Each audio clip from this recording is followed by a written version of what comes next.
Good evening. We're ready to begin our council meeting for Tuesday, August 23rd at 7 p.m. Madam Clerk, if you could call the roll. Charlie Davidson. Here. George Glover. Here. Ben Salcetta. Here. Kyle Nordick. Here. Tom Jones. Here. George Katz. Present. Brandy Bailey. Here. Jim Schrader. Here. Mr. What's his name? Owen. Here. Mr. Mayor, you have a quorum. Very good. Thank you. We have a special guest tonight. Owen is who wrote the letter that I read at the last council meeting. He's here to help us out tonight with the pledge. Pastor Chuck Peters will give our invocation. If you could please stand. Mayor, members of the council, join me in prayer, please. Lord, we just thank you for this evening. We thank you for the beautiful weather. Heavenly Father, we come before you tonight and we ask, Father, for a special protection. And Father, also for your wisdom to be upon our president, our Congress, our Senate, our governor, both houses of the state, and Heavenly Father, especially upon this council and the mayor. Father, we thank you for the many blessings that you have bestowed upon Park City. We thank you for the decisions of councils made past and this council present. Father, we ask that you be with us. Father, let the youngest sitting at the council give us wisdom too. Now, Lord, we just ask that you be with us. In Jesus' name we pray. Amen. On the chair.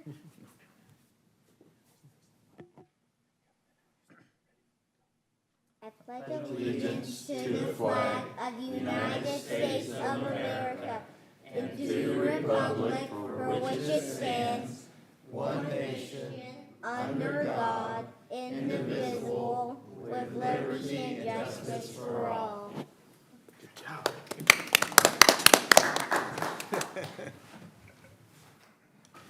I want to say that after our last meeting, after I read the letter, I went by and met with Owen and offered for him to come. And when I spoke to him, he had no idea what the pledge was. And his mom said he's worked on it ever since and memorized the pledge. So I think that's pretty awesome.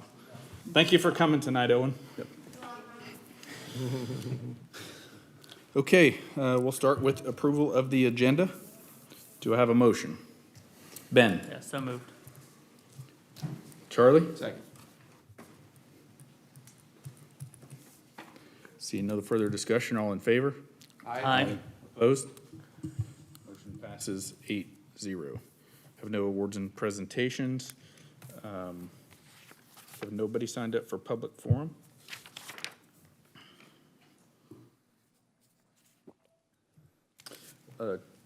Chuck Tremmel, you meant to sign up on the agenda item, right? Correct. Okay. We'll switch you over to that. All right, very good. Staff report, Sean? Yes, sir, just a couple dates to pass. Currently, right now, if residents would like, they can go to the city's website because there's a survey on there dealing with brand analysis. Gardner and Associates are the ones that are putting that on for our downtown district and trying to gather some information. So that was on our website now, and it'll be going up until September 15th. Would like to let the residents know that cleanup coupons are still available. They can stop by here at City Hall and pick those up from the front desk. As far as dates coming up in the future, September 22nd is the next Park City Blood Drive. It will be over at the Singer Center from noon to 6 p.m. And on the city's website, again, is a link that people can sign up for that. September 24th is the fall garage sale. Also on the 24th is Shakespeare in the Park, which will be Macbeth, and that's at 7 o'clock p.m. Then October 1st is our Brush and Limb Day, and that is from 8 a.m. to 1 p.m. And finally, on October 15th, here at City Hall will be document shredding, and that goes from 9 a.m. to 12 p.m. That's all I have, sir. Thank you. Are there any questions of Sean? Brandy? So a couple of years ago, we had Household Hazardous Waste did an event here. Have we been in contact with them to maybe see about doing another one of those, or have we heard from them? We have not so far. We can, ma'am. That's not a problem. I know that the last one we did was approximately 2 years ago. We could do that again. Okay, thanks. I will say I attended an HOA meeting this past week, and that was a question that I got asked was about the hazardous waste stuff. Okay, see if we can get it laid on. Thank you. Thank you, Brandy. Anybody else? Okay, very good. Next, we'll move on to consent agenda. Do I have a motion? Charlie? I move to approve consent agenda as presented. Ben? Second. Okay, we have a motion and a second. All in favor? Aye. Opposed? Motion passes 8-0. Thank you. On to item 7, hold public hearing to exceed the revenue neutral rate and consider approval of the resolution.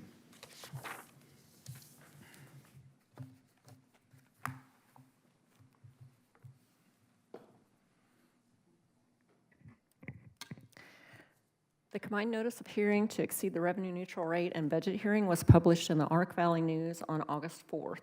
The proposed estimated mill levy for the 2023 budget is 44.534 mills, the same as last year's final mill levy. However, since it exceeds the revenue neutral rate of 34.728 mills, which is computed using a formula that was implemented during the 2021 legislative session, some additional steps are required prior to holding the budget hearing. Council is required to hold a budget hearing on the mill levy to hear public comments, and then before closing the hearing, consider adoption of a resolution to exceed the revenue neutral rate. As discussed during the June 21st budget work session, a change to the law this year requires that the resolution now be approved with a roll call vote. A copy of the resolution, a certified copy of the roll call vote form, and other budget documents will be placed on the Kansas Department of Administration website with a conspicuous link on their front page. Staff recommends holding a public hearing on the mill levy for the 2023 budget, and after hearing from any interested taxpayers with the public hearing still open, consider approval of the resolution to exceed the revenue neutral rate. Okay, I'll open the public hearing at 7:07. Does anybody have any questions of D? Ben? D, just to be clear, so you're saying here that our tax mill levy is the correct, or is the same amount as it was last year, is that correct? That is correct. So there is no tax increase from the city to the citizens of Park City, is that correct? The mill levy is the same. Okay. Okay. Would anybody in the gallery like to come forward and speak on this? Any other council members have any comment? Okay, I would entertain a motion. Ben? Yeah, I make a motion to approve Resolution 1129-2022 to exceed the revenue neutral rate for the 2023 budget. Charlie? Second. Okay, we have a motion and a second. We'll now have a roll call vote. Madam Clerk? Charlie Davidson, Aye. George Glover, Aye. Ben Sosetta, Aye. Kyle Nordick, Aye. Tom Jones, Aye. George Capps, Nay. Brandy Bailey, Aye. Jim Schrader. Aye. Motion passes 7-1. And we will close the hearing at 7:09. Thank you. We'll move to item 8, hold public hearing and consider approval of the 2023 City of Park City budget. The total 2023 expenditures published were based on budget version number 4 that was distributed to council via email on July 26th. The notice of hearing and the budget have both been placed on the city's website. As noted in the previous agenda item, the estimated mill levy is the same as last year's final mill levy of 44.534 mills. Staff recommends holding a public hearing on the budget, followed by approval of adoption of the 2023 City of Park City budget in the amount of $25,692,585 with an estimated mill levy of 44.534 mills. Please remember to sign, if it passes as it stands, please remember to sign the certificate at Marlowe's desk, and there's actually 2 of them tonight. There's the one for the land bank from the last meeting also, so 2 signatures from each of you, if you would, please. Thank you. I'll open the public hearing at 7:10. Is there any comments from council? George Capps. A few years ago, Mayor Mann, at that time, our mill levy was 37. And Mayor Mann encouraged us to raise that, and his reasoning is we needed to raise the employees' wages. We needed money to do that. And I agreed with that, and I voted for it. But since then, I have seen the way our money is being spent, where it's going, and I just can't agree with this. You know, used to public service was an honor. It was an honor to serve. Now it seems like it's a place to go and see how much money you can make. And I just can't go with this. That money, all that money is being used for stuff, and you can see some of it in this, is used for stuff that I feel like we were misled. We raised those mill levies because we were having a hard time retaining employees. We weren't having a hard time retaining management. We were having a hard time of retaining police officers and employees. And that's why we raised that mill levy. But that's not what it's being used for. I think you and anybody else can look around and see where that money's being spent. And to say I'm happy with it would be a bad mistake. Do you have somewhere that you suggest that we cut or take it out of? No, but I'll tell you what, used to, bless his heart, may he rest in peace. Les Anderson used to come around, and every year when he ran the Ark Valley News, he would publish all the wages of everybody in Sedgwick County, in the cities. He would let the public know what these people are making. And, you know, I don't agree with what some of them are making, and I've been pretty plain spoken about it. You know, public service is supposed to be doing something greater than yourself, not to see how much money you can make. And that's where it's went. And I can't support this. Okay. Thank you, George. Any other comments? Kyle? Yeah, I understand where Mr. Capps is coming from.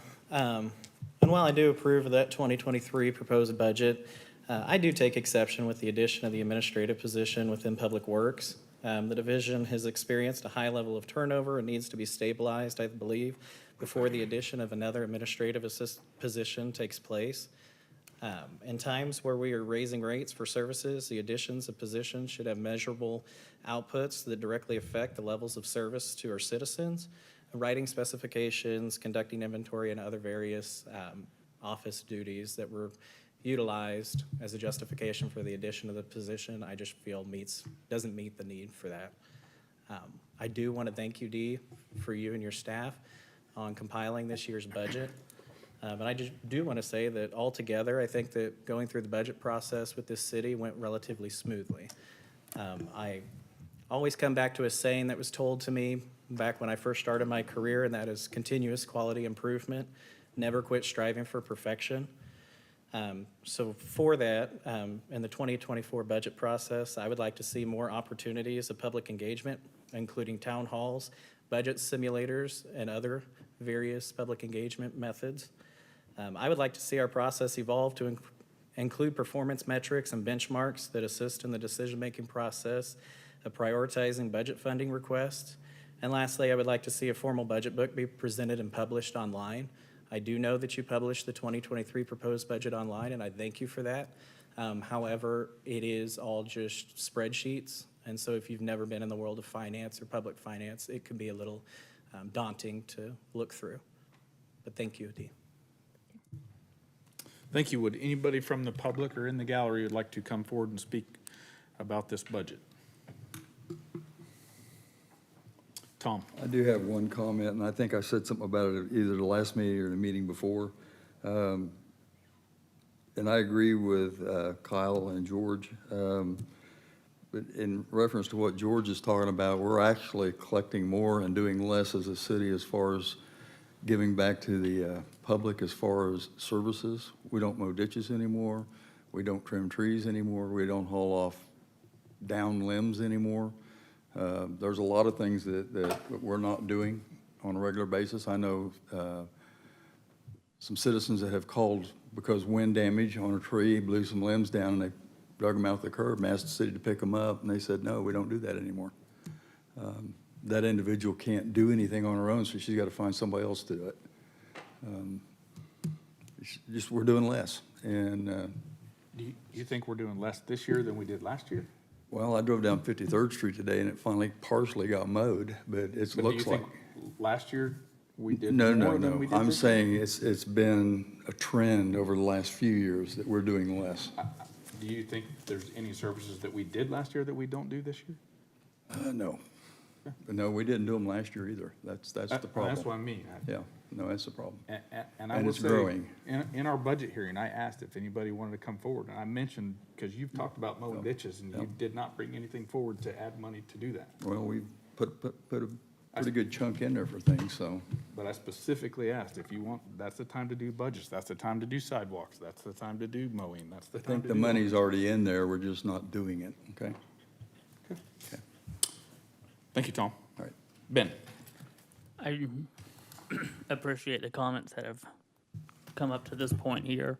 I do tend to agree, and I know that it was stated in the budget hearing concerning the administrative position, assistant position there. So I do understand that, and I could support what Councilmember Nordic is saying concerning that position there, as we've had seen quite a bit of turmoil over that area.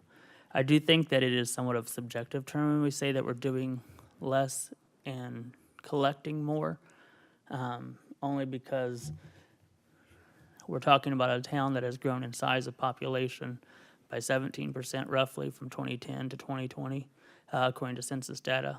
So with that, yes, we're obviously collecting more money in because there's more residents, more houses, more businesses along the way. But we're also having to provide the services for each one of those accompanying households or businesses there along the way. So I believe we could adequately say we're probably providing better police service now that we're fully staffed than we were 5 or 7 years ago when we're collecting money. So I don't believe we're short-sighting our citizens there. We are also serving in other areas in higher quality based upon the fact that we're fully staffed in certain areas. So I do think that when we say we're collecting more and doing less, that is subjective and to somewhat unfair to our staff who is out there doing the work. I do understand what you're saying, though, as well, in terms of some of these services that have maybe switched or changed. But again, as the city grows in giant population, my understanding is we're still not at levels of employment, and if I'm wrong on this, please feel free to correct me. Prior to the 2008 downturn, are we back up to the same level of number of employees that we had back then? No, we're not. So we actually have fewer employees, larger city, Than we had in 2012, yes, fewer employees. and we're asking them to do more with less staff. So there's part of that issue right there in terms of doing less and taking more. We still have fewer employees than we did a decade ago. So I think it has to be looked at in the total picture of everything. And if that's something that we need to look at and consider, then 2024 planning begins in about 7 months. And I'm not against that at all. I want to sit there and say, we have these times to do these, but I also want to make sure that we're fair to our employees who are out there working very hard there. I know that, and I believe, since we're kind of on this topic here with money, which I guess we are every time we're talking, pay scales. I know that the city's participating in that with WSU. Is that correct, Sean? Correct. Do we have an ETA on when that might be coming forward? The data that they provided was given to us about a month and a half ago, and we're trying to supplement that because what WSU provided, they wanted to make certain that it reached several different communities, and so it was very generic, and they looked at 30 positions. Okay, so it's still just parsing through the data then? Yes, we Okay. have looked to supplement the data with 3 other cities that have recently gone through salary surveys so that we could combine the two and come up with the most accurate information. Okay. So I think there's a lot of things in the works still, even within that, in terms of how we're paying employees all the way around. I think a pay scale adjustment is definitely needed, and we've talked about this, so I think that's going to be good to come forward. I just want us to look, when we're talking about what we're doing versus what we did, I think we just look at it in the big picture. Again, I'm supportive of what Councilman Nordick said. So I'm going to leave that on the table, and I am done. Thank you, Ben. George? You know, I can go back to the beginning of the city, and we have cut services. Now, during these budget hearings, I made it plain that we needed more people in Public Works. I was on record as saying that, and we do need more people in there. But I tell you what, I go back to when Fred Sherwood was Public Works Director. The ditches, the trees, all that stuff, the right-of-ways was all taken care of. Next came Ron Crumless, it was all taken care of. Rick Norman, it was all taken care of. Now, all of a sudden, we've cut services and we've jacked the rates up. And I think we need to take a long, hard look at that. Why has things changed? Why for years, and I think if you look at it, it'll go back to when we were an improvement district and the township took care of it. The township took care of those things. And now, all of a sudden, it's somebody else's responsibility. City planted those trees in the right-of-way. They say it's their right-of-way, but those trees, we used to have a tree board. Every year, we'd go around and take down a bunch of certain amount of trees. But now, all of a sudden, we don't do that no more. More cutting services. We keep cutting service and raising rates. And I think we need to stop, take a long, hard look at that and see what we're doing, because we're not doing it right. We're not treating our citizens right. We're just not, John. We're just not. I'm not speaking in opposition to what you're saying, but we can do that stuff. But it has to be added to the budget. I mean, you got to remember too, like position, whether it's streets or parks or whatever it is, we only have so many people. And think about how much streets we've added to this city in the last 10 or 15 years. And I mean, I feel like our employees are stretched. I mean, they're doing everything they possibly can do. John, I don't make the budget. That's up to department heads and the city administrator to lay a budget out there and have us okay it. They should look at that and know that that's what we've done all these years.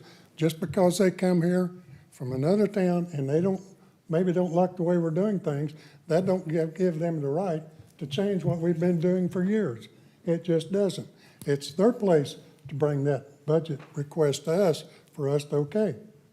I agree with you, but we also have input into it. And I mean, for instance, I had him add another 500,000 to roads. In addition, it was 300,000. I asked him to raise it. He put it at 500.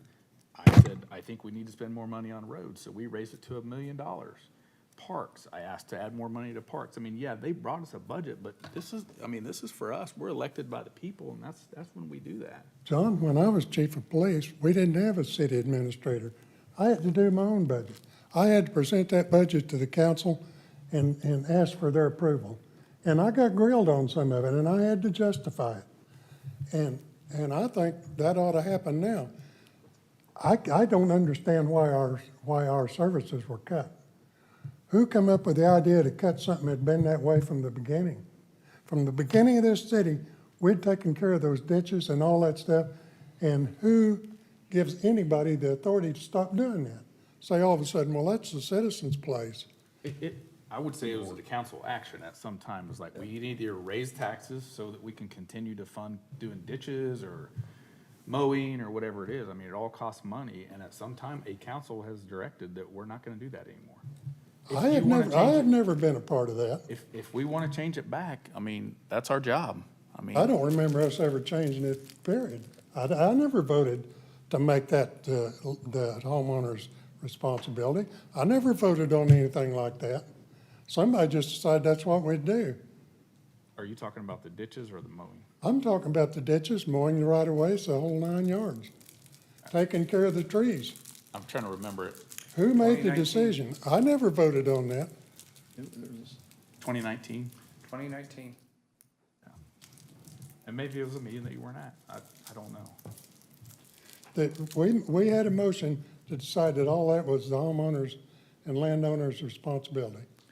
Sir, if I may, actually, the ordinance dates back to 1994 that the council approved that said that it was the homeowner's responsibility. That was the ordinance, and that's still on the books today, that says that it's the homeowner's responsibility. Over the years, it hadn't been done that way. But that was the ordinance passed by the council that says that's that. In 2019, we brought this up. We showed how much mowing the current Parks and Recreation Department had been doing. If I remember the analogy, I sat there and said, if somebody were to get on a mower on a Monday, they wouldn't get off the mower until they drove all the way to Tulsa, Oklahoma. That's how much mowing in 1 week time the Parks and Recreation Department did. With only 3 to 4 people, indicated something needs to give. We would either need to hire more people, hire more mowers, or cut back. And where do we cut back? So we talked to the council, and the council agreed and said, okay, going forward, we'll do this. We talked about how it was going to be ugly for the first year to try and inform our citizens that we are no longer providing this service. And we went through that the summer of 2019. It's ugly now. It's ugly now. The fact is, we have cut services, but at the same time, we've raised rates. At the same time, we're cutting services. I can't buy into that. I think you said back in 2019 is when the mill levy was raised, and I mean, that's the same time that we stopped mowing. So maybe that's what gave. I don't know. I can't remember back. Doug, did you have something? It's good, Sean said it, we've had an ordinance on the books for, almost the entire 19. time that we've been a city. Yeah. Thank you. That requires adjacent property owners to mow the right of way. Thank you, Dee. I'll ask a question, why wasn't it done? Are all those public works directors, they were all violating the rules all those years? Is that what you're saying? No. Then you must be, because that's what happened. Doug, I've been here since '64. The homeowners were never responsible for mowing that. Well, all I'm telling you is that that's what the ordinance says. I wasn't here in '94, but that's what's on the books. You can repeal that ordinance if that's your choice. Well, I think we ought to, because the city has always done that. And I believe if you go back to the days of the township, I believe they did it. I know, I lived here when we were part of the township, and somebody took care of it, I didn't. But, this just don't smell right to me. I just want to point out, it's not a change we've made this year in this budget. Oh, I understand. And I was asking for more people for public works. I was asking for them because I saw the need, because I saw them trying to put that off on citizens. You look at those ditches, most of our citizens couldn't get in and take care of those ditches. They couldn't. Some of them don't even have access. Some of them, it's a straight drop. And It's ridiculous to say that they can take care of them. And I will say, I mean, if you remember, we had the folks come in that did the study, or the Wilson study came in, and they're coming up with a plan for us to do that. And it will, it's gotta be funded. Whether you fund, no matter what, if we're mowing ditches over here, everybody in town's paying for it. People that Well, don't have ditches or whatever it is. If Wilson County done a study and it's got to be paid for, look out, citizens, here comes another rate increase. That's a fair We don't statement. have to do something. We can leave the ditches like they are. They have been that way. They have been that way since day one. Now, why all of a sudden is we're wanting to make changes? We've done some improvements. That retention pond over by Chisholm Trail Elementary solved a lot of the problems, solved a tremendous amount of the problems. It caught a lot of that rainwater that used to flood. Yeah. Over the years, we've made some improvements. But I feel like you're presenting a no-win situation for me or for the council, because you're complaining that the ditches are bad and no one's taking care of them, but then we say we have a plan coming up to fix the ditches, but then you're saying, oh, there's a rate increase coming. We gotta do one. We either leave it alone or we don't. And if it's the council's decision, what you guys wanna do. well, what you do, look at it as, what are the consequences if we do it? What are the consequences if we don't do it? Can we hire more people and take care of those ditches without spending all those millions of dollars? Because I'll guarantee you, if Wilson and Company recommended this, then it's gonna cost millions, and I'll guarantee you that. It seems like every time we want to do something, well, let's get Wilson and Company, and they come in and present a plan, and it costs us millions. They're not charging us, they're just telling us what. No, they're telling us, but we wind up, Yeah. they're telling us what they think we ought to do. And the thing is, we could take part of their plan and do some of it, we can do half of it, we can do half. Why can't we just hire people to take care of those ditches? Again, that's a tax increase. Well, it never was before, but so be it. You good, George? I've said my Yeah, piece. thank you. Kyle? Yeah, I want to echo what Councilmember Capps kind of said there. I do recall him in that budget hearing asking for more people to be added for Public Works. The reason I remember it is because I too echoed it. I echoed that I felt that there was a need for more positions in Public Works, not at the administrative level. To me, if you have 2 administrative people on the top end, you really need more Indians on the bottom end. You need more workers to do that. If you're identifying areas of inefficiencies and getting the work done, I don't see how adding another administrative person is going to help. That person is not going to go out. They are not going to dig a ditch. They are not going to go mow.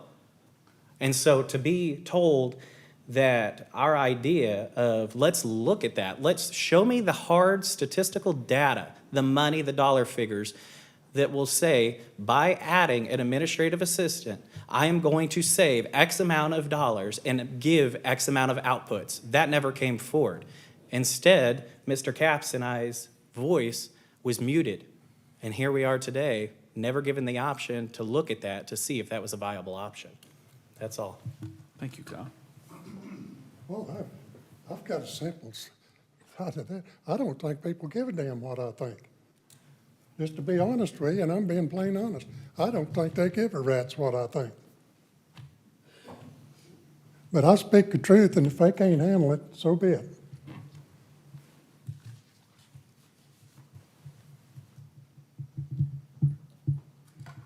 Ben? So with this here, because we are budgeting the entire pot there's nothing that says we can't approve the budget because of that, but change what positions that we are adding accordingly, since we're doing the whole thing. Is that correct? So this funds the budget. This doesn't hire people. Yeah, so So for that's instance, my point being is that even though the budget calls for an administrative assistant for the Public Works Department, it could be, we could go off and hire Public Works employees versus an administrative assistant. Is that a correct statement? Council, if council wants to go out and hire them, they can. Not with me, though. Not with what? Not with me in this position. The reason why I was hired was to run the city on a day-to-day basis. If council does not agree with the way that the city's being ran, maybe it's time for us to part ways, and I'm not saying that lightly. That is not my wish, that is not my desire, it's not a threat. When somebody asked, can we have more people in Public Works? The first person who was asked was the Public Works Director at the time. He indicated, no, we don't need more employees at this time. He still had 3 to 4 positions that have gone unfulfilled. It's the exact same thing that we faced once before when code enforcement was hired. Because everyone said, do we need another code enforcement? And it's like, well, let's get a full complement first and see what we can do with that before we go any further. It's the exact same story that we've gone with the police department. The police department for the last 2 to 3 years have never gone anywhere close to being fulfilled. Yet now we sit here after the initiatives that we have implemented, and we are sitting there with a 100% fully manned police department. Now is the logical time that we have a 100% fully manned police department to start taking a look at that to see, with our growth, with everything else that's going on in the city, is it time that we need to improve or expand the police department, which would require a budget increase. But that's going to be that gentleman's decision over there with myself, with data to support, and the blessing of the council. That's not the council hiring more police officers. That's him hiring more police officers. It's the exact same thing on the Public Works side of the house. I'm not saying that we don't need more Public Works people. I'm not saying that at all. I'm saying right now we have people that should be out there digging a ditch or putting in a meter or something like that, that are doing administrative processes at this time period. That's why the request was made for an administrative assistant on the Public Works side of the house. Somebody that could take care of inventory, somebody that could take care of coding invoices, taking care of logging in, just all the administrative minutia that goes on within Public Works so that the worker bees could be out there turning wrenches and doing what they need to do. So, again, I work at the pleasure of this council, and I'm happy to do that. And if I'm not getting the job done, then okay, fine, let me know that. I would prefer that if somebody says, hey, we are cutting back on services, we want services to go back up to this, fine. All I brought forward back in 2019 was just something that said, as of right now, we have an ordinance that's on the books that we are not following, that says everybody should be doing this. If council wants to repeal that and says, hey, Public Works, it is now your job to do that, we will gladly do that. And then we will budget and put resources available to make that happen. And But I'm at not the time- opposed to the ordinance at all. In fact, I think it clarifies and brings a lot of clarity, because here's the issue is if, as a taxpayer who does not live along Hydraulic or 61st Street or 53rd Street or Broadway, my understanding is they didn't mow my right of way, You have right of way in front of your property that we do not mow. and they would not have mowed underneath that. I've always mowed my own right of way, Correct. even before 2019.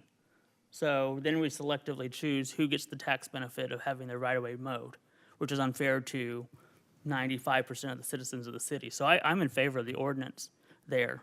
I have no problem with that whatsoever, because again, it is disproportional favoritism to those who happen to buy property along a major intersection there. Are there issues of ditches that we need to maybe cover? Yeah, we can have that conversation there, but I in no way favor just broad brushing right-of-way approval. So, And then to continue on with this process, in 2020, we came forward after the mowing issue and all the problems that raised, but we came up with our whole entire stormwater drainage maintenance program to where the city identified those that had a significant impact on the entire community, and those would be the ditches that we maintain. Even though it is somebody's right-of-way, even though there's this ordinance, we identified those that we would be normally maintaining. And at any point in time, the council could add to that list, subtract from that list. That was approved by the council in 2020, so. Thank you, Ben. George? Well, Sean, and I thank you for your honesty, but what he said verified what I said, is they don't give a damn what we think. He just said, you sat right there and said that as long as you was there, that wasn't gonna happen. No, No, sir. no, I know what you said. Do I have to have the clerk read it back? You could, sir. That's Would not you what I read back said. what he said?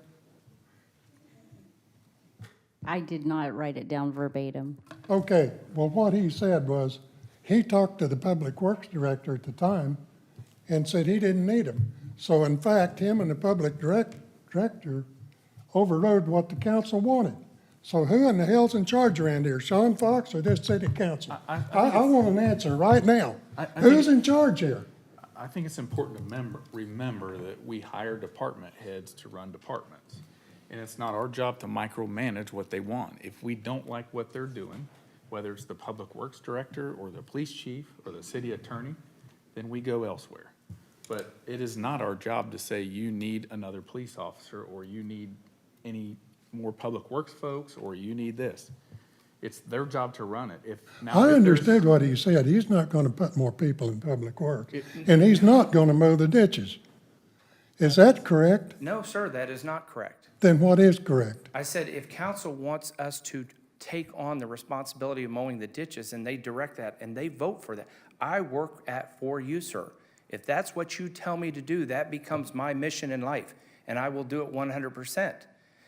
When I was talking about the individuals and hiring them at the time, like I said, Public Works had not asked for anybody. So I specifically asked him. And then after that, I went to the council member who had requested it and had a great conversation and explained our opinions as far as why this was not considered at this time. I believe the question had been asked and answered appropriately. So I'm a little bit surprised as far as the comments tonight. I'm just being honest. I am too, sir. That's why I'm saying that if you want me to run the city, I am happy to do that. That is my charge. But if the council wants to sit here and say, well, in this particular case, we're going to override that, and we want to specifically hire more people for public works rather than having a conversation, and then that's what I was saying, sir. Not saying that I won't do what the council has asked or directed. I think it can be a very slippery slope, because we can go tell them to add people, and then the same thing of the council, we tell them to, chief, we want to get rid of 4 police officers or 10 police officers. His job is to say, no, I'm not doing it. My job is to protect the city, and I can't do it with what you're given. Or if we say add 10 police officers, he's probably gonna say, I don't need 10 police officers, and we have to respect that. I think it is very important that we all weigh in on this process, but I think we also gotta remember that we hire department heads and a city administrator to run the city. We give our feedback because we're elected by the people, but it's their job to run the day-to-day operations. And I think what Sean was saying was the Public Works Director, not Sean, the Public Works Director said, I don't need more people on the ground. I need this administrative spot. Sir, if I may, one last comment, and I would hope every department head would back me up on this. Every time we have ever talked about budget, I have always indicated, my job is not to be the gatekeeper. My job is not to sit there and say yes or no. My job is to present their request of what they're asking for in the most favorable light to this council, and to do the very best. So there are times to where I completely disagree with one department head and what they're asking for, but it is not my job to be a gatekeeper. It's like, fine, go forth with the data. I will tell them my own personal opinions of why I think it may or may not be justified, and I will also tell them the data that I think the council will need to hear in order to support it one way or another. But I do not act as a gatekeeper. I listen to the department heads because this is their area of expertise. That's the reason why we hired him, because Simon is 10 times more a public works director than anybody sitting on the dais or myself. So I'm going to listen to him. Zach is 10 times more a public works director than anybody on the dais or myself, and I'm going to listen to what he says he needs. So, Well, I've heard Kyle talk about these administrative assistants. You know, I'm not sure why we need more of those. I think we need more people to work. How many people do you need? You need 2 people to supervise one guy out there? no, sir, I do not. I don't understand.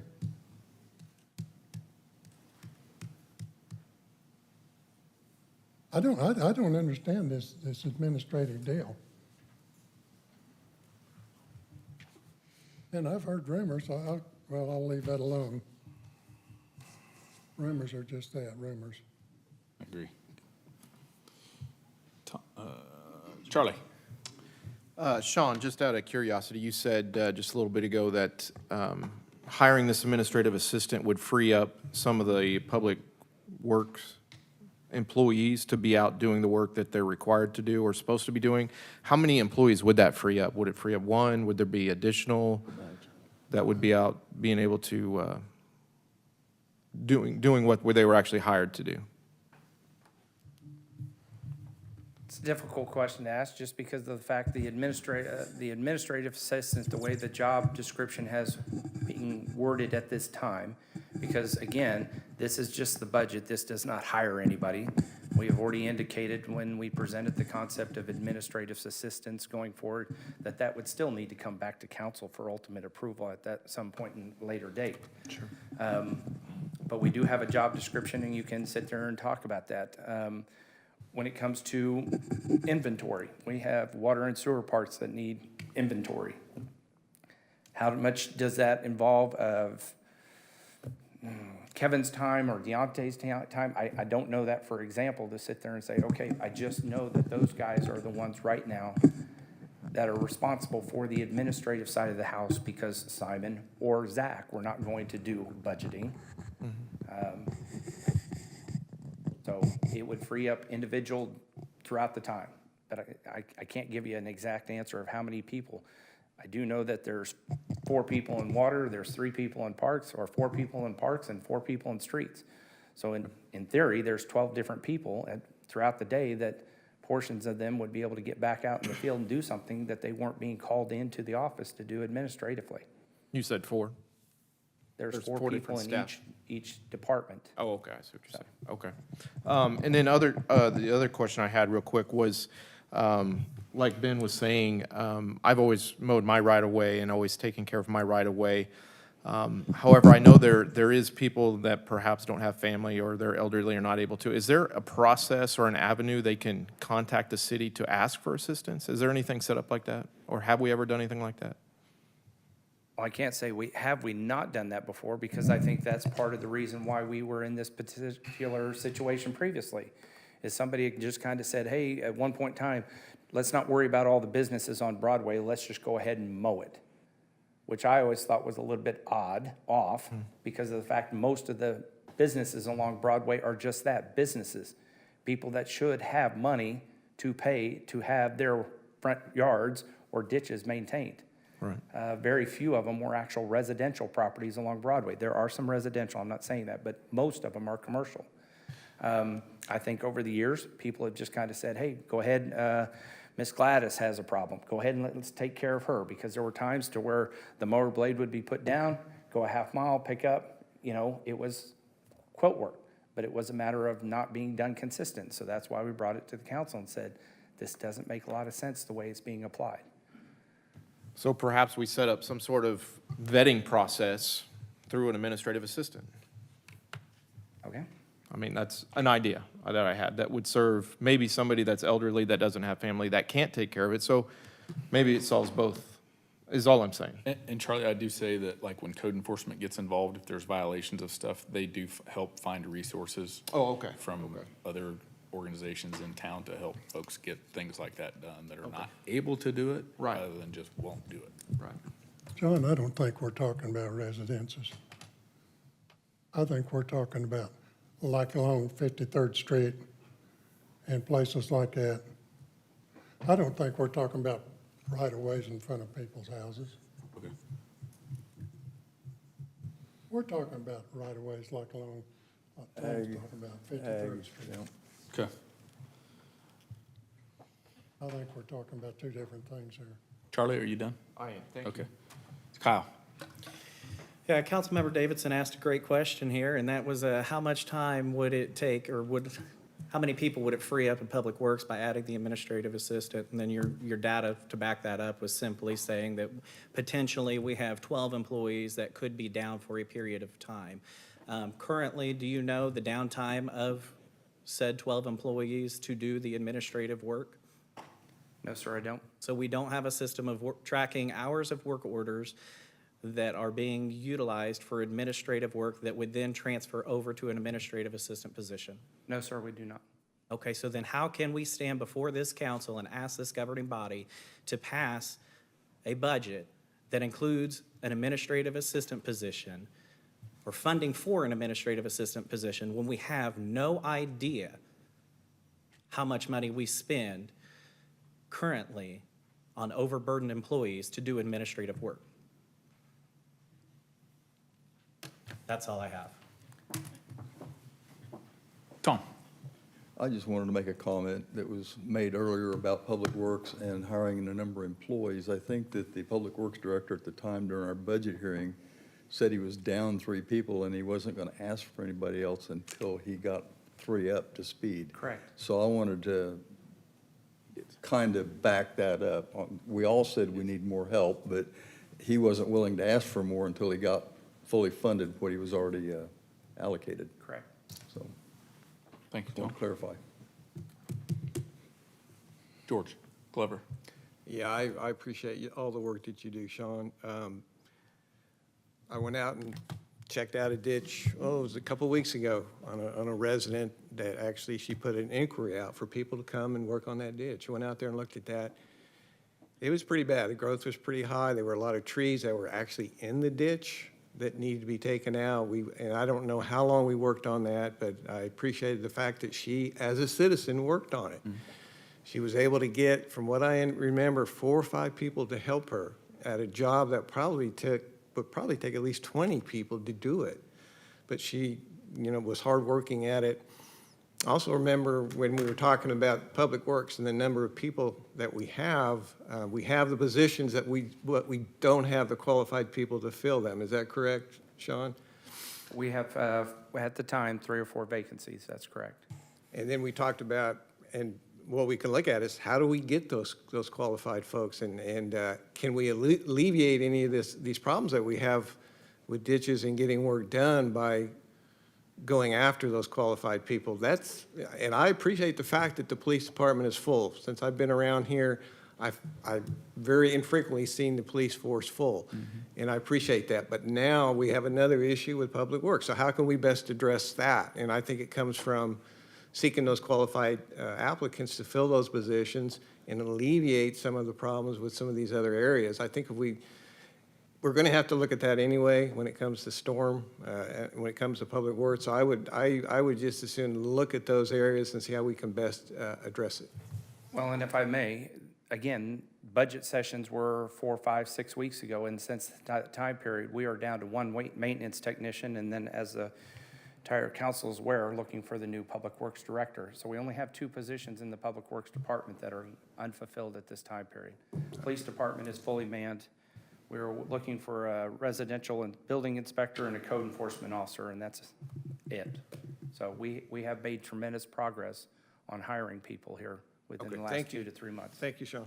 Yes, sir. And I will say that, if you remember, in our very first budget session, pretty much everybody in the council emphasized getting positions filled, and staff's worked very hard. Dana and Sean both, they've done lots of interviews through the weeks to make sure that we can get qualified candidates hired.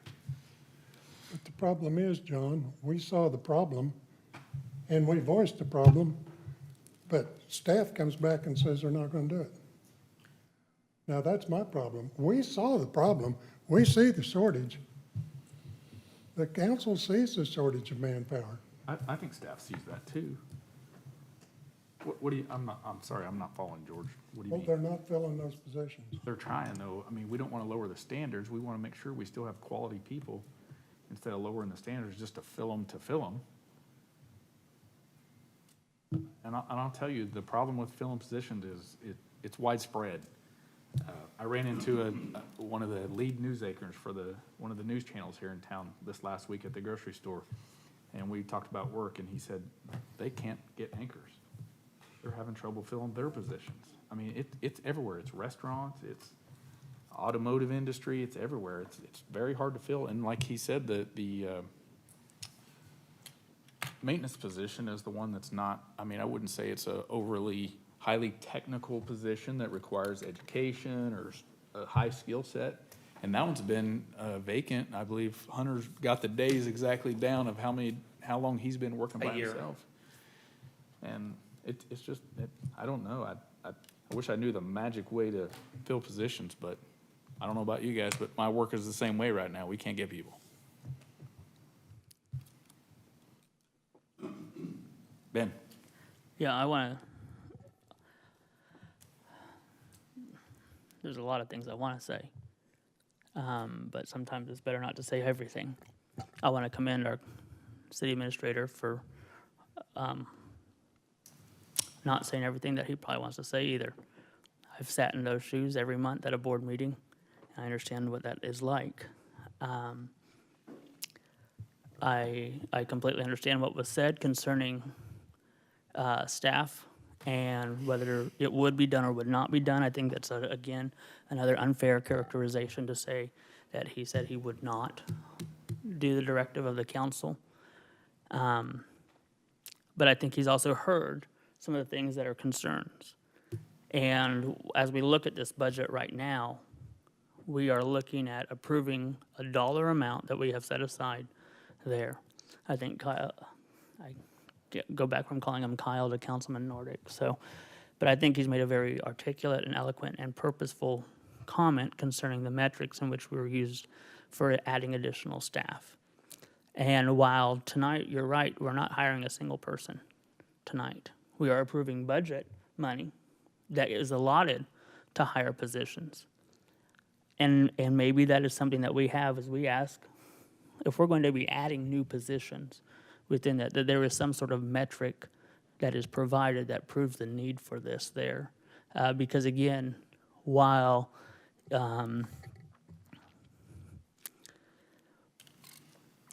there is a little bit of difference in the fact that the 9 of us up here have a responsibility to be able to answer to our citizens that elect us what, how, why, and those answers. And I think it's only fair that we're provided that information as well. And so I would concur with Kyle on there that I think in some of these positions, when we're adding new positions, that we see a quantitative reasoning for it. That does not need to hold us up from approving the budget tonight, but it does set a standard that we need to look at in terms of hiring into 2023, and of course addressing these in 2024, because we've spent 3 or 4 budget meetings here, and yes, some of this came up, and yes, some of it was answered, and yes, some of it's been kind of dangling too.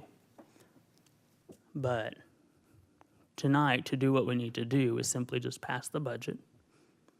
I say simply, that's not a simple thing when you look at that dollar amount. But we need to we should approve the budget. And as we come to these times when we're looking at hiring and adding positions, we are provided with the research so that just as you are being asked to provide the information from a council for your approval, when we go before our citizens or the citizens that elect us, we can provide that same sort of information to them. So with that, I would make a motion to approve adoption of the 2023 City of Park City budget in the amount of $25,692,585 with an estimated mill levy of 44.534 mills. Thank you, Ben. Charlie? I will second. Thank you. Do you have any comment? I would like to make one comment. I do appreciate all the comments tonight. I think they were great conversations. And this was my first budget cycle as a council member, and I agree with Councilman Nordick when he first spoke. I'd like to see more public engagement, town hall, just a little more engagement process on the budgeting myself. I thought those were some good ideas, so I would like to see that for the next year's budget as well. Thank you. Thank you, Charlie. George? I go back to this. You know, I have made excuses, and excuses say, well, we're shorthanded. People having problems out there, they call City Hall, nothing gets done. I told you about the one ditch that was stopped up. I felt like, I got so sick of getting my butt chewed out about it, that I felt like getting down the ditch and cleaning the damn thing myself. But Public Works would not respond to them. And that's why I was so adamant that they needed more people. And I will stay adamant that they need more people. When a citizen calls and they got a complaint, and I looked at the problem and it was a genuine complaint, then they ought to get service taken care of. They're paying taxes. That's what the taxes is for. And to say, well, we're not gonna hire them, or we can't hire them, you know, I'm sorry. I've had people call me or talk to me and say they've sent in deals on the website and get no response. Now, I've had people tell me that they just flat, the city does not respond to them. Now, I don't know, maybe it's for whatever reason, but they're not. Either that or the people are lying to me. I have an open mind about that. But they say they applied for jobs on the line and they get no response. Now, I don't know if that's true or not. But it's something to think about. Because when you come here and tell me you can't hire people, and I have people tell me that they've applied online and they get no response, then one side or the other is not telling me the straight. That's all I got. Thank you, George. Tom? I sat through the budget process. I listened to everything. I know we have to do a budget. I'd like to have seen the mill levy go down this year. It didn't happen. But I was part of the process, and I'm going to vote for it tonight. There's some things in there that I would like to see money spent different than we've allocated it, and we can do that later this year or next year. So I'll be voting for it tonight. Okay. It's the right thing to do, so. Thank you, Tom. And we've had good discussion on this. I have no more folks lit up. Marla, would you call the roll? Not a rule. Okay. All in favor? Public hearing is what she was saying. Public I hearing. thought he closed it after we vote. No? That was for the revenue Okay. neutral Does rate. anybody in the audience want to come forward and speak on this item? Sure? Really fun. All right, I will close the public hearing at 8 o'clock. We have had a 50-minute discussion on the budget. I think it was very productive. All in favor? Aye. Opposed, raise your hand. Motion passes 7-1. Very good. All right, we'll move to item 9, discuss and consider a contract with Confluence to create a Parks Master Plan. Yes, sir. In June, request for proposal seeking submissions from qualified consultants to create a Parks Master Plan, one that reflects current existing conditions as well as one that provides a vision for and blueprint for the next 5 to 10 years. Submissions were due to the city by July 29th, and although the city sent the RFP to nearly 24 local and neighboring state agencies, we received 1 response. Fortunately for us, though, that was from Confluence, a reputable agency that the city has experience with, and they do have the capabilities to provide the city with a community-supported master plan, which positions our park systems for quality growth, efficient operations, and appropriate programming. In September of 2020, the city approved a master agreement for design services with Confluence, and that was used for the initial downtown planning work. The agreement still remains in place, and attached to this is task order number 2 for the Parks Master Plan's work. It contains a scope of services, design, team members, and a schedule for fee. The approximate amount, or the total amount, is $90,000 for professional fees. Earlier today, the chairman of the Parks and Tree Board was invited but was unable to attend tonight, but wanted to send along that he was very enthusiastic and eager for this proposal to be approved, in the hopes that it would also address the city's recreation department possibilities as well. And he was able to make it, after all. Sorry? It's okay. Thank you. And I do have Jason Brabander is signed up to speak, if you want to come forward.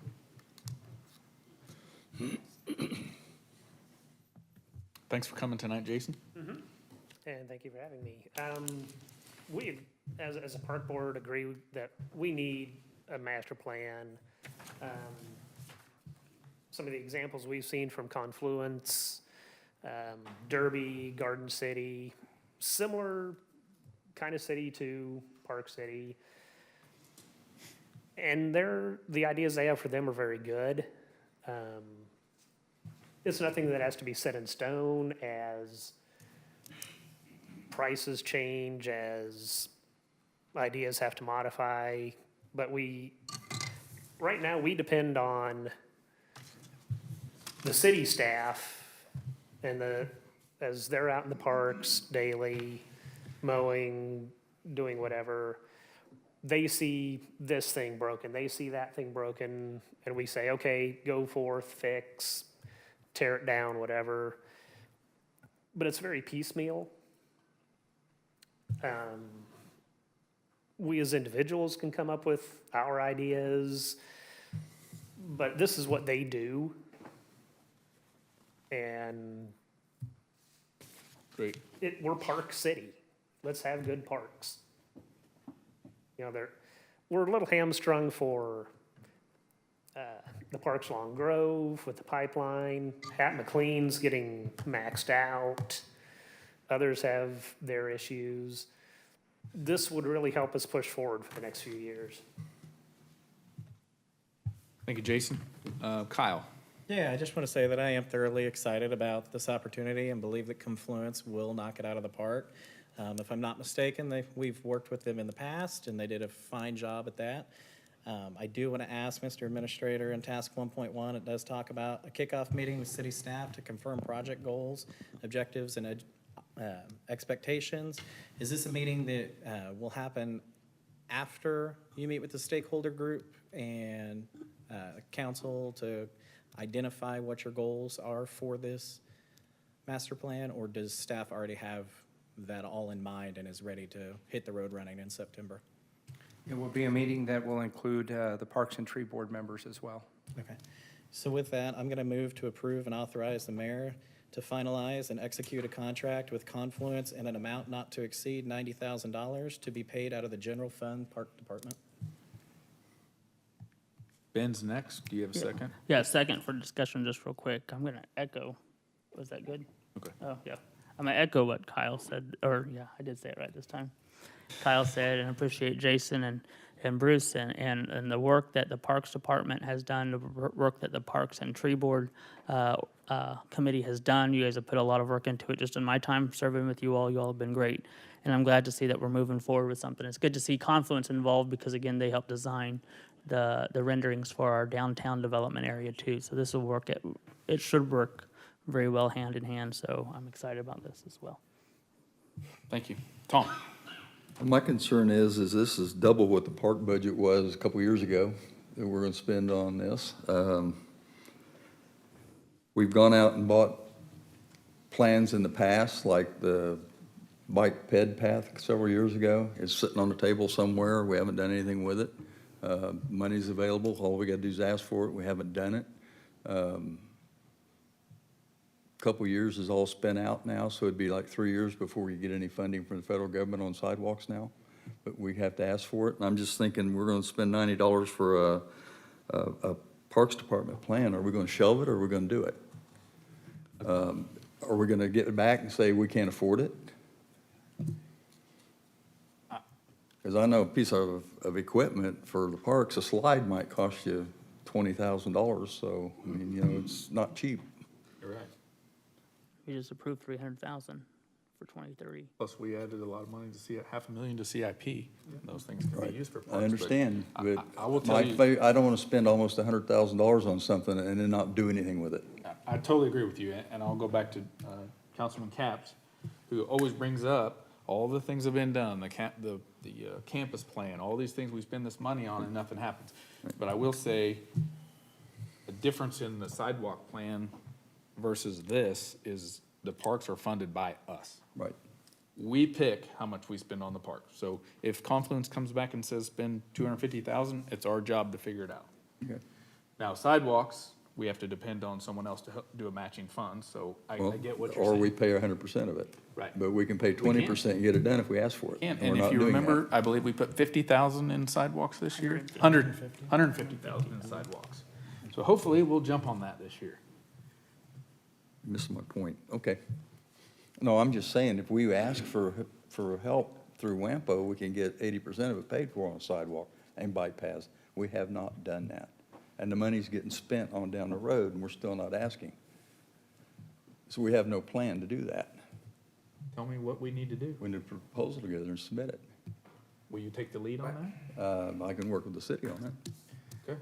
We The proposed city a has to do Wampo it. hike and Pardon? bike, we proposed a Wampo for a hike and bike trail back in 2019 and were denied. Right, there was no funds at that time. Okay. So which ones are you talking about? I'm talking about getting the next call for projects and getting it in there. It has to be stated amount of work, and it has to fit the guides of the plan for the sidewalk or bike paths, and just To get me, it turned in. Out of anybody on this council, at least me, I'll speak for me, Tom knows way more than I do about this. It's okay. If you're willing to take the lead on it, let's do it. I'll work with staff trying to get something together on that, because we need Second. to get it started. What? I was just second that. Thank you, Tom. I appreciate that. I'm making a point with this. I don't want this to go on a shelf somewhere, and we spent $90,000, and when we get the money together, it's not any good anymore. So, okay. Jim? Just something we need to, I want aired to just, and discussed is just $90,000. This is a tremendous amount of money for a study. And we went out for bid and we got one person that replied and it was for 90 grand. I don't ever remember us spending this much on a study before. So do we feel like we're getting $90,000 out of this, of worth of information? And I support the parks thing. I think it's a good idea. And you know, you talk about some of our neighboring cities, they got some pretty neat parks. I could see this going somewhere good, but $90,000, I'm just commenting on that. Let's at least discuss that 90 grand. Okay, I can say this. It is unfortunate that we only received one response because we went to the nth degree to try and get as many respondents as possible. Utilize the City of Wichita's vendor list for this type work and everything. But I can tell you that the price tag is similar. It's not outside the realm of possibility, similar to what other cities have spent here in the last 5 years on these same type things. Overland Park has been through one, Lenex has been through one, Olathe has been through one, Derby's going through one right now. And we pretty much know what the vast majority of each one of those have paid, and this is within, if not lower, but it's within the area of what we would expect. Okay, so this is actually reasonable. Yes. I'm thinking of our There's- downtown There's one development. thing that we did learn from the RFP process itself is when we asked for a statistically valid response. In other words, something that could be proven beyond a shadow of a doubt. So that way, when they came back and the citizens said that they would like a, let's just take for an example, a splash pad, they had a survey that was incorporated into their proposals, so that way you could prove 67 different ways that the citizens really wanted a splash pad. But for that, there's a tremendous amount of effort to go into that much detail. And so we looked at it and said, that's not really what's required. If the citizens say that they want a splash pad, I'm certain the council, the 9 individuals up there as well, also understand, working with the citizens, that yes, it did need to be statistically valid. So one of the partners in the proposal was taking out, and the cost was reduced substantially to get it down to this amount at this time. So I do believe, again, that the cost is appropriate. Okay, I appreciate the feedback, and also appreciate the Parks Board coming in and talking tonight. That was very helpful for me to make a decision. That's all I have. Thank you, Jim. Charlie? Yeah, just real quick, on the key staff availability, Sean, who's going to encompass stakeholders in the advisory committee? Who will that be? Stakeholders are, well, you have staff members as well as the stakeholders would be the Parks and Recreation. The anticipation was for them to take the lead, and then as they make a recommendation to the governing body, rather than getting the governing body involved with the actual process on the front side. Okay. So, And the advisory committee, same thing? same thing. Okay, thank you. George? Well, as I look at this, you can see why I voted against the budget. Because spending $90,000 for this, I got a problem with that. And the other problem I got is there's meetings and stuff going on outside this governing body. All of the, and I'm not sure it's not tied into this, is the Veterans Park. I don't know who the hell those people are. They haven't been approved by this council. But they evidently are carrying weight with staff around here. And I've got a feeling this ties in with that somewhere. And I just can't, God, have we lost our minds? $90,000. I haven't lost my mind.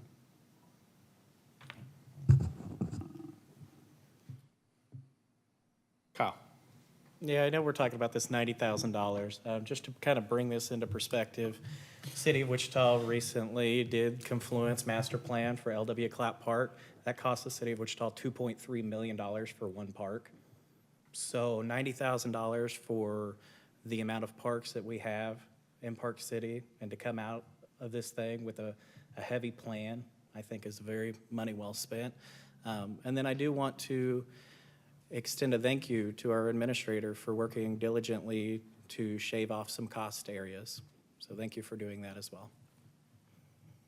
Thank you, Kyle. Ben? So does council have an appointment of sort to this Confluence team, design team, or anything like that, as far as the stakeholders part?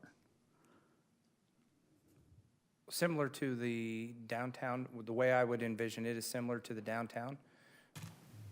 We had the Chamber of Commerce, probably not so much Chamber of Commerce is involved with the parks as with this, but when we did the downtown plan, it was the council that had a chance to say, hey, this is what we'd like to see, here's our concerns and everything, but then let the committee go forth and do good things. Ultimately, it comes back to the council. Sure. I just didn't know. The only reason the only reason I would bring that up is just because if there is some sort of involvement within council, I would recommend that we would put Kyle on that there, just in terms of the design committee group at their meeting and discussing anything, just as a perspective from council as well. If we're doing that, if we're not, I don't care. Let's wait till we get to that point, though. Yeah. Just so when that discussion comes up, everybody interested knows what they're getting into and that stuff, so. Okay, I have no further, I do have another one. Charlie? I was gonna make a motion. It's already been Did we done. already do a motion? I do want to, Disregard. I want to point out, I guess, something that I feel like I'm passionate about the parks. As you guys know, I pushed to add a project in the park that I think is very important for our community. We're divided by school districts and the interstate and the east side and the west side. And to me, parks is another thing that brings our families together, brings kids together to meet and play and do things. And George could tell you, like the things with the fishing derby or the baseball tournaments in the park or these different functions. I believe that the money is well spent. I know it's a lot of money and it's hard for me to swallow as well, but I feel like these are things that tell us what we get the most bang for in the parks. Whether it's, as we see the big trend of pickleball right now, or a splash pad that comes and says, look, you guys have 8,000 people, why do you not have a splash pad? We find the best location that serves the citizens the best. The parks are something that are used pretty much 12 months out of the year. I mean, it's not something we're gonna make money on. It's kind of like the library. It's a service we provide to the citizens. And to me, it allows our city to multiply. People see great parks. If you think about towns that are growing around us, it's towns that have invested in parks. Maybe that's not the only reason, but it is a common denominator of the growth. So the other thing I want to say, and I know the council's already heard this, and I'm going to read it again, but our guest that was here tonight, for the folks that were watching right now and the folks that were here tonight, our guest that was here, Owen, that helped us with the pledge tonight, he sent me a letter in the mail a couple weeks ago that it was written in crayon. It says, "Dear Mr. Mayor, I think that Park City deserves to be a real city of parks. All the houses and businesses are tree houses. Love you, Owen." So I just think it was timely that he sent a letter in about us investing in our parks. So I just wanted to share that. We've had a good discussion. I have nobody else lit up, so all in favor? Aye. Opposed? No, Motion passes 7-1. Item 10, discuss and consider amended resolution to determine the advisability of water distribution improvements for Bar Estates addition. Sean. Petitions for water distribution, sanitary sewer, paving, and all that were filed with the city clerk and approved by the council back in June of 2021. All were signed by the owner of record of more than one half of the area liable for the assessment for the proposed improvements, and therefore the request was approved without notice and hearing as required by KSA 12-6A01. After the bid opening in March, the lowest bid exceeded the engineer's estimate, and the developer chose to repetition and amend the cost of the work to be completed. Then during construction, it was determined that the plans erroneously identified CCUA's line as the connecting main instead of the city's main, which is located on the south side of the street, the opposite side of the street. The developer has again chosen to repetition to amend to the cost of the work being completed. So the original petition started off at $234,000. It was then amended to $280,000, and now it's being amended a third time to $340,000. The description of the improvements and the improvement districts, the method of assessment, and the apportionment of the cost between the improvement district and the city all remain the same. There is no fiscal impact to the city. Staff recommends approval. Thank you. I'd entertain a motion. Ben? Yeah, I make a motion to accept the amended petition and approve Resolution 1130-2022, a resolution amending and supplementing Resolution 1071-2021, which determined the advisability of the making of certain internal improvements in the city of Park City, Kansas, making certain findings with respect thereto, and authorizing and providing for the making of the improvements in accordance with such findings and repealing Resolution number 1115-2022. George Glover. I'll second the motion. Thank you. I have a motion and a second. Having no further discussion lit up. All in favor? Aye. Opposed? Motion passes 8-0. Thank you. We'll move to item 11, discuss and consider a contract with Apex Excavating to replace and make improvements to a drainage structure in the Wyndham Creek subdivision. Zach? All right. Good evening, Mayor and Council.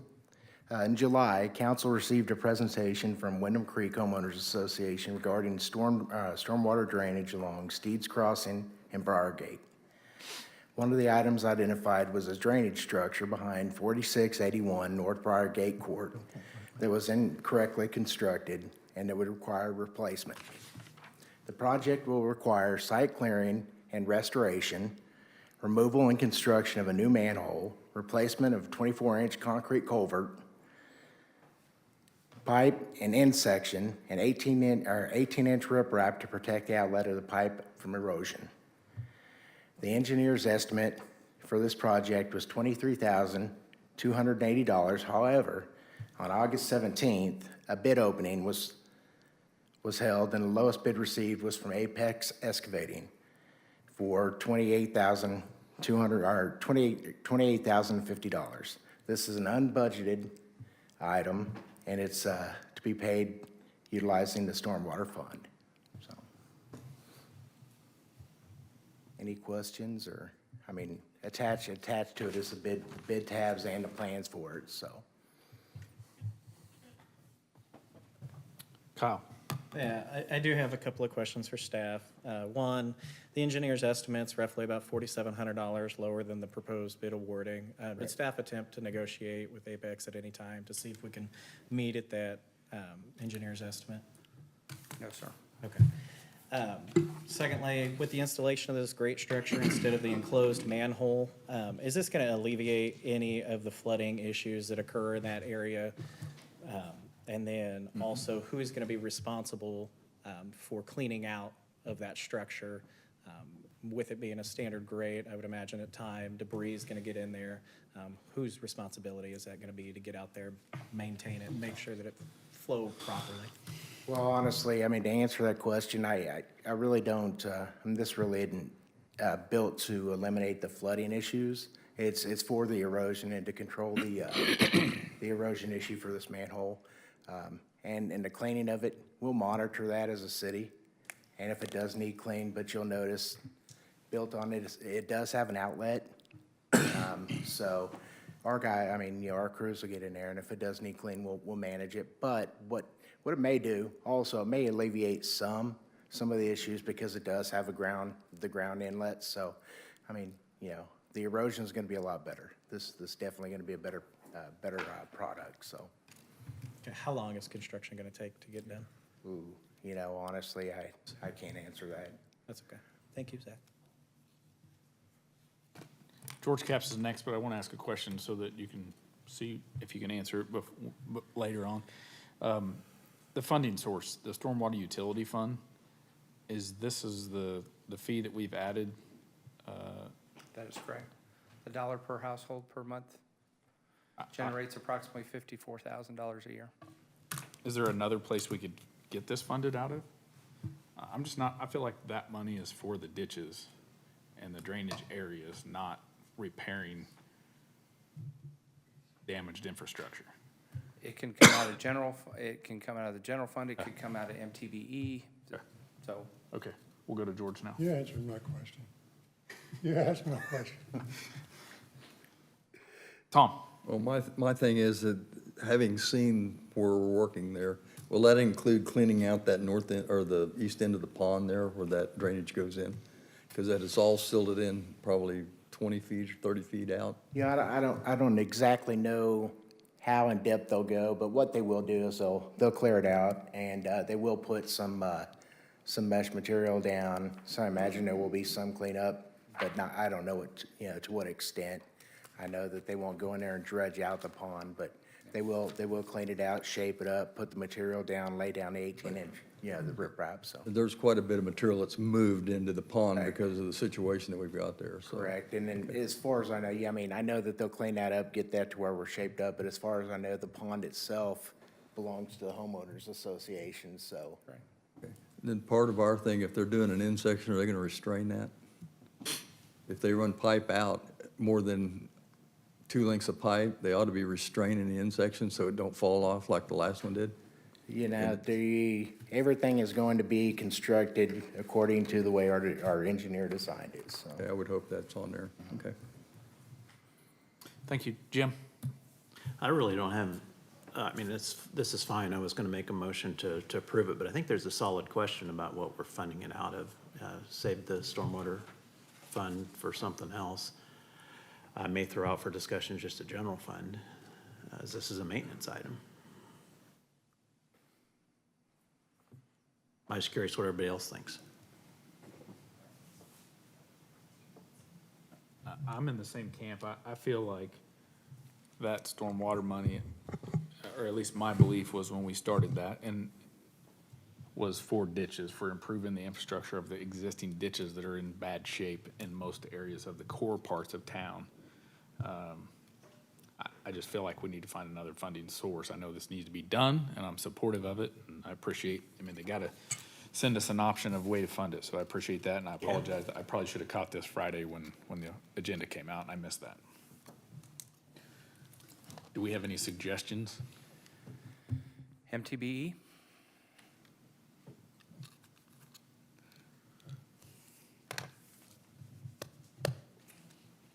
General fund or MTBE, sir? Doesn't feel like a good place to use MTBE, but are we capped out on general? No, sir, we're not. What would be taken from?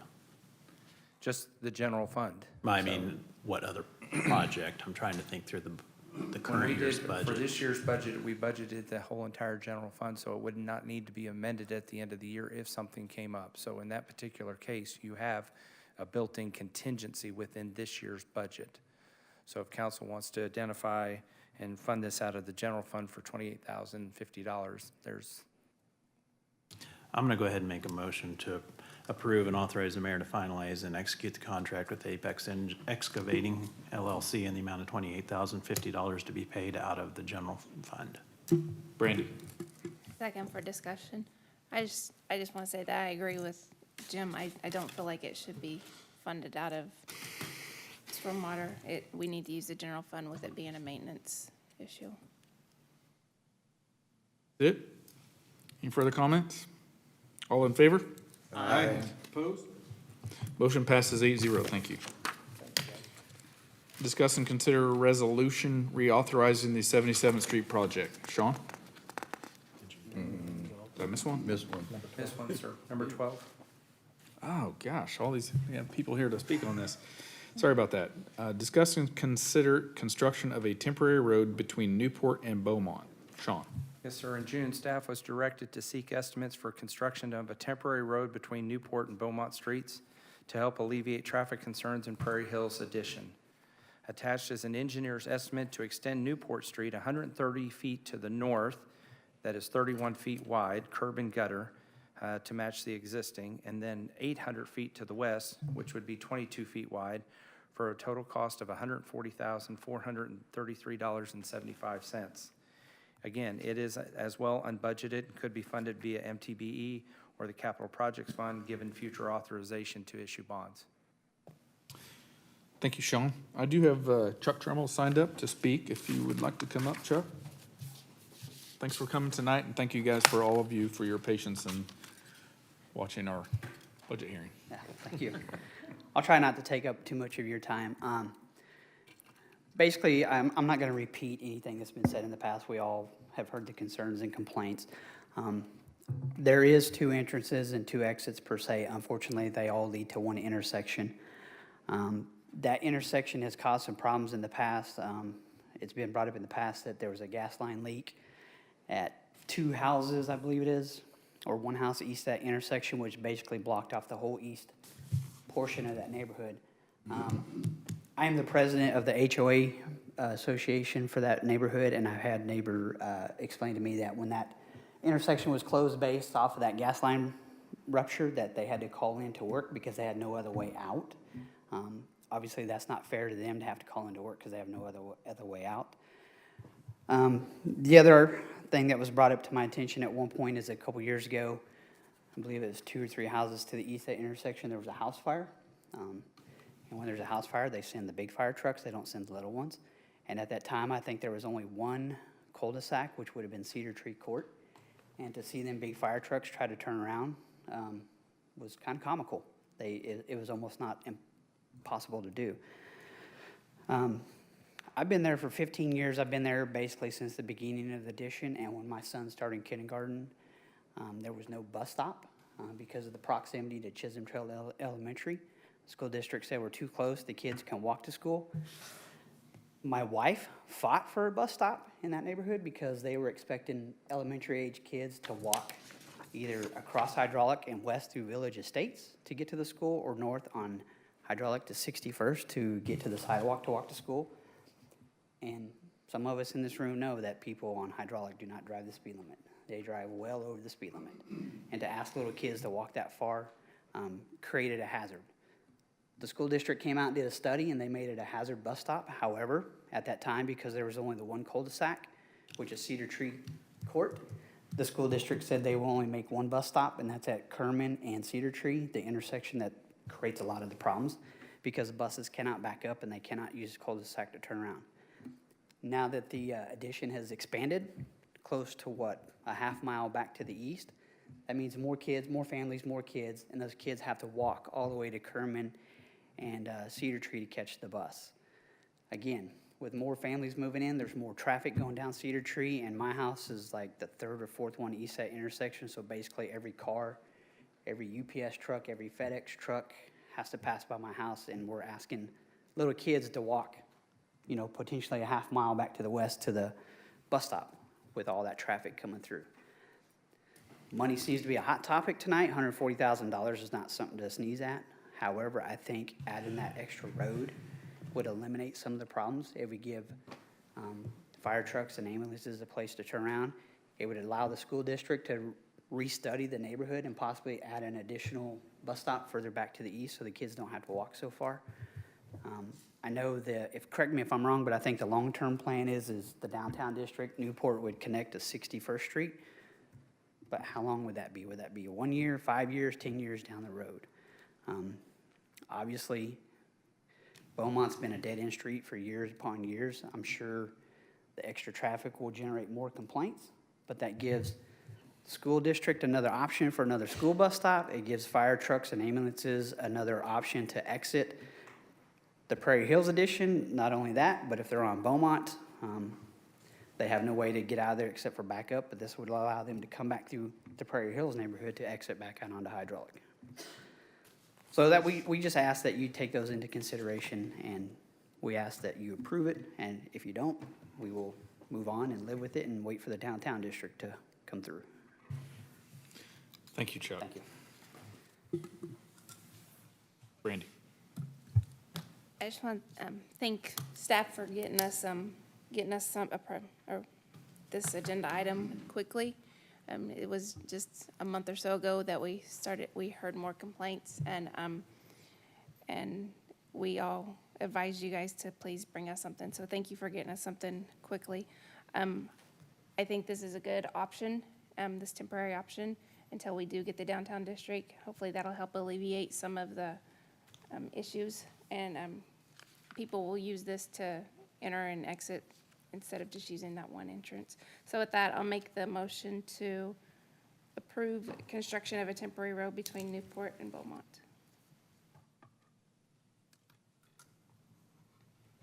Sorry, give me just a second, guys. And funding? I do think the MTBE fund is a good fund for this, and then future issue bonds where we can then repay it back.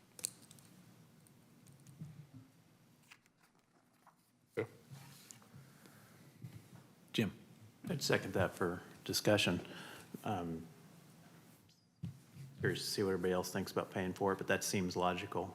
This would make another road that would be developable and could seek repayment down the road.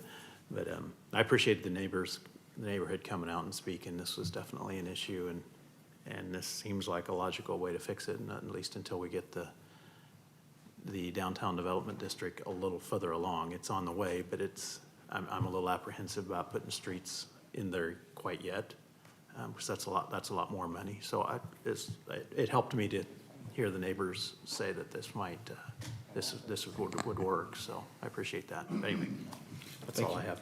Thank you, Jim. Tom? I was going to second it, but it's already been done. And the motion was made to use MTBE money and then when it's bonded to refund it MTBE? Is that what you said? Just to be clear, this is a temporary road. Yeah. This is not a road that's gonna stay there for 30 years or get bonded or repaid with specials. Sean, correct that if it's wrong? It can be viewed as a temporary road. We don't know what the future of downtown looks like. This, whoever comes up with the ultimate plan for the downtown, this road may fit in perfectly. It is only gonna be 22 feet wide. It's not gonna have a curb and gutter. So if it is aligned with the ultimate vision for downtown, somebody could easily go back in, add curb and gutters, make it 31 feet wide, and it would be a permanent road. But also at the same time, the downtown district may look a little bit different, and then therefore it may be a temporary road. The two things that we wanted to say is D has some other funding options, and then also tonight, sir, we just wanted to make certain that council wanted us to go forward with this. We have time to reconsider how we would pay for it, because now we will go ahead and advertise and do a bid letting and go through all that process. So we're probably still a couple months away from actual construction or figuring out or having the project under the capital project fund and authorizing it, so. Okay. I have another question, and you answered it. It says curb and guttering on here. There was no concrete bid in it, so we are not doing that. It's just gonna be asphalt. It is curb and gutter for the first 130 feet north heading on Newport Street. If we Okay. can go back one to the slide, please. That's the 260. Okay, I got you now. There's 130 feet just to match existing there in the neighborhood, but once you get to the north side of the neighborhood, And that's what I picked up on. There's no cost for, or Yes. charge for the That's rest of the guttering. Okay. I understand now. okay, thank you. George Glover. Yeah, I appreciate all the folks who came and chatted with us last time. There were some legitimate concerns. As always, I try to adhere to the people that I represent. So in doing so, I see a big need here that I think we can compromise and address with some of the citizens there that actually pay taxes here. So I think it's important that we address this, and I think this is an adequate way to do that. The MTB money, for me, would be the last resort, but if it's something that we can do, I would go ahead and push towards that at this point. Thank you. Thank you, George. Randy? If I need to, and I'm willing to amend my motion to take out the funding source, and then that just be brought back to us with our funding options once we're ready to do that piece of it. Okay. Thank you, Randy. So the motion withdrew the funding source. The second was Jim? Yeah, You and agree I with would that? second All right, that I'll leave that as amended is. motion. Thank you. And Brandy, or I'm sorry, Ben. So, one of the things that was brought up there was the fire department issue and everything. Have we reached out to them concerning any of the construction phase there or the projected areas? Is that in terms of helpful? Obviously it would be, I would imagine, but do they have any concerns or thoughts concerning the, No, sir, we have not. okay. I mean, I don't anticipate anything, I just didn't know. And it seems like that would also be helpful for Beaumont Street as well, obviously creating an outlet for them. I think somebody already expressed, there's probably a very good chance that people that live on Beaumont are going to be a little bit upset because it's been a private cul-de-sac for the last 30, 40 years. Yeah, well, I just But- mean, though, I but again, did it's- see it It being a has always help. been stubbed out, ready for attachment to a drive and to run, so. It just makes sense because, again, fire trucks going down Beaumont have to dead end it and stuff, so this seems Sure. like a very reasonable solution all the way across, so. Okay, just weigh in on this. I love the plan. My only contention about it is, as Chuck stated, 140,000 is nothing to sneeze at. And being temporary, I'm really hung up on temporary.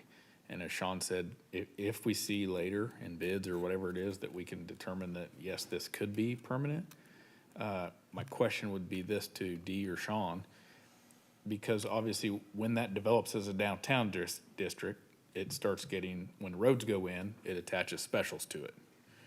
Correct. Which funds that road itself, rather than us paying 140,000 with a road that could be torn out potentially. And my curiosity is this: if we do put this road and it's determined that it can be made into a permanent road, can our funding say it's 140,000 for the sake of conversation, can that be spread to special, reimbursed from specials? When we bring it back in, we'll bring various different, Great. we'll answer those questions. That's perfect. My issue is the 140,000 on temporary. Thank you so much. We own the land, so who would it go against? What? We own the land, so who would it go against? When we sell the land and develop the land, that's who it would go against. And they could, in the downtown plan, that could become senior housing, that could actually be a road. Oh, I agree. It would be assessed to that, and it's not coming out of taxpayers' pocket, it comes out of people who live there. So, great. Okay, all in favor? Aye. Opposed? Motion passes 8-0. Now we're on item 13, discuss and consider resolution reauthorizing the 77th Street project. Yes, sir. And I know you're tired of hearing from me tonight. In May of 2021, council approved a resolution authorizing and providing for payment of costs for certain improvements within the CIP. The original amount estimated and approved was based on the net amount Park City anticipated to pay. Originally, when we talked about the Broadway and 77th project in the roundabout, we had said at the time that we thought that the city's portion would be $628,617. And that was going to be on the total anticipated cost. So the total anticipated cost for the whole entire project is what was reauthorized in July of 2021, and that was $1.613 million. Now that the project is complete, the city's portion in the net amount has decreased from $628,000 to $508,000, but the full amount of the expenditures has increased $52,000. And so again, on the advice of bond counsel, the attached resolution increases the authorization to $1.665 million. There's no physical impact. Staff recommends approval. Thank you. I'd entertain a motion for approval or denial. Tom? I'd move to approve, Resolution 1131-2022, a resolution amending and supplementing Resolution number 2069-2021 and 1081-2021 with authorization and provided for payment cost certain improvements included in multi-year capital improvement plan, City of Park City, Kansas. Thank you, Kyle. Second. Bring my reading glasses. Okay, we have a motion and a second. I have no further discussion. All in favor? Aye. All opposed? Motion passes 8-0. Moving on to governing body reports. Jim? Nothing to add tonight. Brandy? I just want to say CCUA is meeting Thursday at 4:30. We meet at Bel Air City Hall. Also, our utility manager for CCUA, that position has been posted, and I believe Sean told me it was on Indeed. Is that correct? Indeed, yes, ma'am. It's on Indeed. Also, I just want to say, Kyle brought up about the budgeting and maybe having more town halls and more public engagement. I too would like to see that. And then I think it's a good idea that we do have some sort of budget book that is out there and published for the citizens to be able to review, and make it a little bit clearer for citizens to understand what all is entailed in the budget. Thank you, That's Brandy. it. George? Oh, sorry. You know, I fully understand that the council's job, our main job is oversight of this administration. It's our job to keep their feet to the fire. That's our purpose for being here. We answer to the citizens. We're elected by the citizens. They are not. They say that what we say in this budget hearing, that what we say don't count. Then I will ask you, why do we show up? What's the purpose of us going to these budget hearings if they're not going to pay attention to us? They're going to do what they please. So what's the point? Why are we wasting our time? You know, there's some answers that should be given. I appreciate the hard work that staff does. I used to be on staff. I know what it entails. But I also know I've worked for some councils that controlled what went on in this city. And I don't believe this council is in control of anything. Just my personal opinion. Seems like people do whatever they please. And I would like to see a little more continuity with this. I frankly don't understand, and for me to be totally honest, this meeting tonight, I am totally disgusted. That's an honest statement. I am totally disgusted with the way we are spending city's money. We ought to be ashamed of ourselves. Now, that's my honest opinion. $90,000 for a study, that is just, that's all I got. Thank you, George. Tom? Don't have anything. Kyle? Yeah, tonight I talked a lot about data when it came to budgeting and everything, and I understand that for some, data collection is a monotonous task with very little meaning if it isn't utilized. But as we grow as a city and add more services, we need to be tracking the efficiencies and effectiveness of our services to have a better understanding of how we operate. Having reliable data and benchmarking ourselves against other cities our size and along with our industry standard partners is the only way that we can truly obtain this measurement and the only way that we can truly obtain a cost of service. I recognize that this request would mean that a change in business, but I feel it is important to, at a minimum, have it be brought before council as a discussion as the pros and cons of doing this type of budget process. Thank you. Thank you, Kyle. Ben? Yeah, really just one thing this evening, and that is one of the, really it's a public health issue, in my opinion, is the issue of fentanyl, and its increasing rate of usage and increasing cause of death. I believe it's now the #1 cause of death among 20 to 45-year-olds in the nation right now, and that just continues to grow.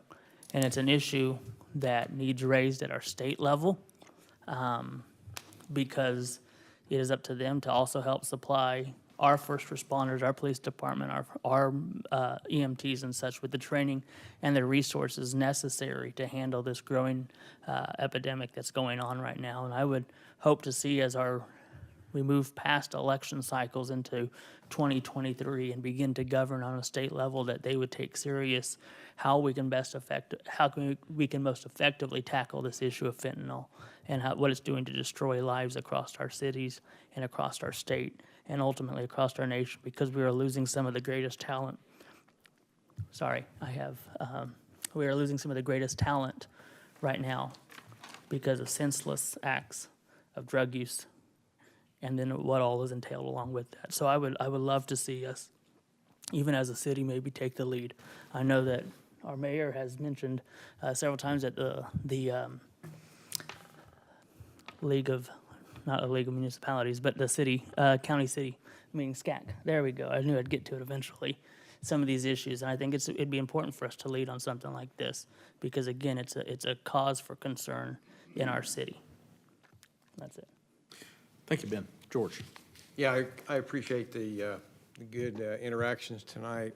I appreciate the community involvement coming up. And that's one of the things that I'm big on, just expressing your concerns. Come to the meeting. Don't feel like you're intimidated. Express yourself. Let us know, what's going on. If you have an issue or a problem, let us know about that. That's real important to me. That's one of the things. I actually had somebody ask me when I came on the council, what's your agenda? And I didn't know how to answer that. I said, I guess it's the people's agenda. So my thoughts are always back to the people that I represent and serve. Also want to bring up a resource guide that I have tonight. It's called United Way. It's 211. It's a basic guide to services in Sedgwick County. If you have a need for gas and electric, help with that, or clothing or food, there's so many things on there. You can dial 211 and there'll be somebody there 24/7 to help you with any needs that you may have. You can also go to the actual 211kansas.org, which is the online search, and get services as well. Thank you. Thank you, George. Charlie? I just want to commend our department directors and Sean and Dee and the others for the hard work that they do. I really do think they have the best intentions for the city, and they bring quality things in front of us each meeting. So I appreciate your hard work that you do each and every time. Also, thank you for the citizens for coming out. I echo what George was saying. I get a lot of emails and things, but I encourage those citizens to come. I'm only one vote out of this whole governing body, but many times they don't come and voice voice their opinions or voice their thoughts or concerns, so I appreciate those folks coming out and sitting through a more lengthy meeting, but appreciate you coming and sharing your thoughts tonight. So that's what I had. Thank you. Thank you, Charlie. A great meeting tonight. Again, thanks to staff for your work on the budget. I would entertain a non-debatable motion to adjourn. So moved. Ben? Oh, sorry. Yeah, I'm going to make the motion. I just also want to say thank you to Park City Pride. They served 19 families this past weekend at the food pantry, which is every third Saturday of the month. So thank you to Park City Pride for the work that they do for our community. And with that, I'd make a motion to adjourn. Okay, we have a motion by Ben. Tom seconded. I'll second it, yep. Thank you. All in favor? Aye. Opposed? Motion passes 8-0. We're adjourned.